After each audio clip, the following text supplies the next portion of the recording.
आज हम जानेंगे 3 मेथड कोई भी फाइल फोल्डर को कॉपी करने के लिए। तो स्टेप 1 में हम राइट क्लिक करेंगे उस फाइल पर और कॉपी पर सेलेक्ट करेंगे। उसके बाद जिस फोल्डर में हमें पेस्ट करना है उधर भी जाकर राइट क्लिक करके पेस्ट पर क्लिक कर देंगे। जैसे कि फॉर एग्जांपल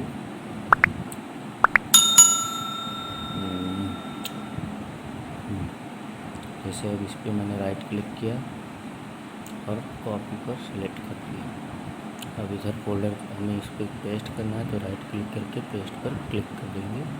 ऑटोमेटिक हमारा फाइल कॉपी हो गया। अब step 2 drag and drop method. ये सबसे इजी मेथड है। जैसे इसका भी एग्जांपल देख लेते हैं।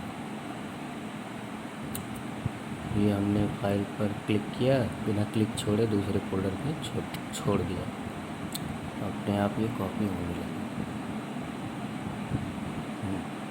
और ये हो भी गया। अब स्टेप 3 शॉर्टकट की का इस्तेमाल करेंगे, कंट्रोल और सी और कंट्रोल और भी। जैसे कि एग्जांपल में अब हम वाईफाई वाला लेते हैं। इस पर मैंने कंट्रोल प्लस सी प्रेस किया, दूसरे फोल्डर में क्लिक करके कंट्रोल प्लस भी पेस्ट कर दिया और ये कॉपी हो गया। सो आई होप आपको वीडियो अच्छा लगा। अगर अच्छा लगा हो तो सब्सक्राइब कर दीजिए। धन्यवाद।